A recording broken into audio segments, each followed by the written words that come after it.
All right, number 3. If the circle below has a radius of 15, find each arc. So first of all, we are looking to find VW. So this is VW. Okay.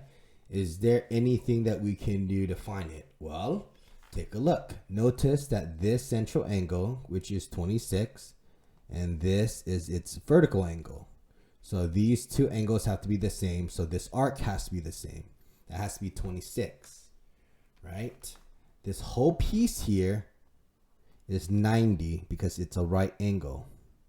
Okay, so we have that 90.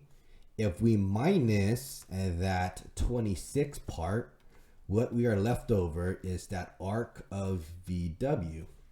So 90 minus 26, it is 64. So we can say 64 degrees is the arc measurement of VW.